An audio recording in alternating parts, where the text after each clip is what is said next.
നമസ്കാരം. പട പേടിച്ച് പന്തളത്ത് ചെന്നപ്പോൾ അവിടെ പന്തം കൊളുത്തി പട എന്ന അവസ്ഥയിലാണ് പാകിസ്ഥാനിലെത്തിയ അഫ്ഗാൻ വനിതാവകാശ പ്രവർത്തകർ. താലിബാൻ ഭരണത്തിന് കീഴിൽ നിൽക്കക്കള്ളിയില്ലാതെ പാകിസ്ഥാനിലേക്ക് അഭയം തേടിയെത്തിയവരായിരുന്നു ഇവർ.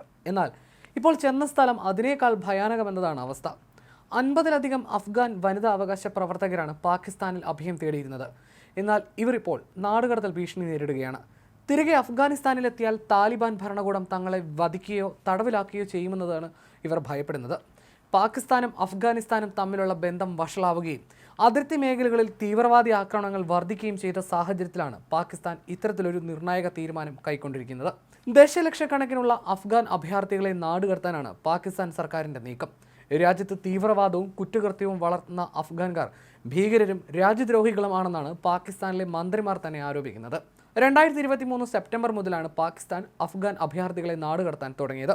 ആംനസ്റ്റി ഇന്റർനാഷണലിന്റെ സമീപകാല റിപ്പോർട്ട് അനുസരിച്ച് ഇതുവരെ കുറഞ്ഞത് 8,44,499 അഫ്ഗാൻ പൗരന്മാരെയെങ്കിലും നിർബന്ധിതമായി അഫ്ഗാനിസ്ഥാനിലേക്ക് തിരിച്ചയച്ചിട്ടുണ്ട്. അവിടെ ഇവർ താലിബാന്റെ പീഡനത്തിന് ഇരയാകാനുള്ള യഥാർത്ഥ സാധ്യത വളരെ കൂടുതലാണെന്നാണ് സംഘടന മുന്നറിയിപ്പ് നൽകിയിരിക്കുന്നത്. ഭീഷണി നേരിടുന്നവരിൽ 60ഓളം വനിതാ ആക്ടിവിസ്റ്റുകളും മനുഷ്യാവകാശ സംരക്ഷകരും ഉൾപ്പെടുന്നു. സ്ത്രീകളുടെ അവകാശങ്ങൾക്കും വിദ്യാഭ്യാസത്തിനും വേണ്ടി അഫ്ഗാനിൽ പ്രതിഷേധമുയർത്തിയിരുന്ന ഇവർ താലിബാൻ പീഡനത്തിൽ നിന്ന് രക്ഷപ്പെടാനാണ് പാകിസ്ഥാനിലെത്തിയത്. ഇപ്പോൾ ഇസ്ലാമാബാദ്, റാവൽപിണ്ടി നഗരങ്ങളിൽ പോലീസ് വീട് തോറും കയറിയിറങ്ങി അഫ്ഗാനികളെ അറസ്റ്റ് ചെയ്യുകയാണ്. ഇവരിൽ നിന്ന് പോലീസ് വലിയ തോതിൽ കൈക്കൂലി ആവശ്യപ്പെടുകയാണെന്നും പലരും ഒളിവിൽ പോകാൻ നിർബന്ധിതരാവുകയാണെന്നും റിപ്പോർട്ടുകളുണ്ട്. മുൻ വിദ്യാഭ്യാസ പ്രവർത്തകയായ ഹുമൈറ അലീം 2022 ഡിസംബറിൽ ആദ്യത്തെ കുഞ്ഞിനെ ഗർഭിണിയായിരിക്കെ താലിബാനിൽ നിന്ന് വധഭീഷണി ലഭിച്ചതിനെ തുടർന്ന് അഫ്ഗാനിസ്ഥാനിൽ നിന്നും പലായനം ചെയ്തു. ഇപ്പോൾ മാസവിസയിൽ 2 കുട്ടികളോടൊപ്പം ഇസ്ലാമാബാദിലാണ് കഴിയുന്നത്. 2021 താലിബാൻ വീണ്ടും അധികാരത്തിൽ വരുന്നതിന് മുമ്പ് ഹുമൈറ 7 വർഷം അഫ്ഗാനിസ്ഥാനിൽ വനിതാ അവകാശ വിദ്യാഭ്യാസ പ്രവർത്തകയായി പ്രവർത്തിച്ചിരുന്നു. താലിബാന്റെ നിലപാടുകൾക്കെതിരെ തെരുവുകളിൽ പ്രതിഷേധങ്ങൾ സംഘടിപ്പിക്കാൻ തയ്യാറായ ഒരു കൂട്ടം സ്ത്രീകളിൽ അവരും ഉൾപ്പെടുന്നുണ്ട്. താലിബാന്റെ ഭീഷണിയെ തുടർന്നാണ് 2022 ഇവർ പാകിസ്ഥാനിലെത്തിയത്.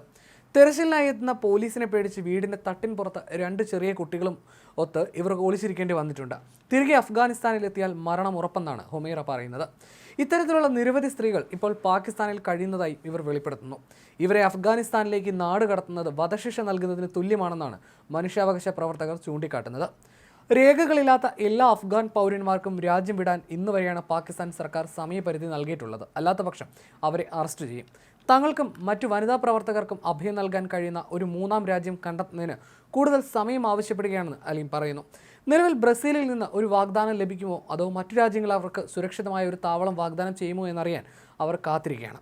അതിനിടെ പാകിസ്ഥാൻ അഭയാർത്ഥികളുടെ അവകാശങ്ങൾ നിഷേധിക്കുകയാണെന്നാണ് മനുഷ്യാവകാശ പ്രവർത്തകർ കുറ്റപ്പെടുത്തുന്നത്. അതേസമയം അന്താരാഷ്ട്ര വനിതാ ദിനത്തിലും സ്ത്രീകൾക്ക് മൗലിക അവകാശങ്ങൾ നിഷേധിക്കരുതെന്ന അന്താരാഷ്ട്ര സമൂഹത്തിന്റെ അഭ്യർത്ഥന താലിബാൻ ചവറ്റുകൊട്ടയിൽ തള്ളുകയായിരുന്നു.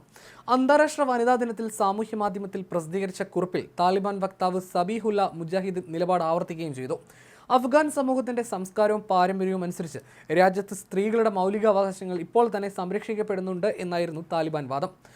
പാശ്ചാത്യ സമൂഹങ്ങളിൽ നിന്ന് വ്യത്യാസങ്ങളുള്ള ഇസ്ലാമിക് അഫ്ഗാൻ സമൂഹത്തിൽ ഇതിൽ കൂടുതൽ പരിഗണന സ്ത്രീകൾക്ക് നൽകാൻ കഴിയില്ല എന്നതായിരുന്നു താലിബാന്റെ വാദം. ലക്ഷക്കണക്കിന് അഫ്ഗാൻ വനിതകളുടെ വിദ്യാഭ്യാസവും പൗരാവകാശങ്ങളും താലിബാൻ ഭരണകൂടം റദ്ദാക്കിയിരിക്കുകയാണ്.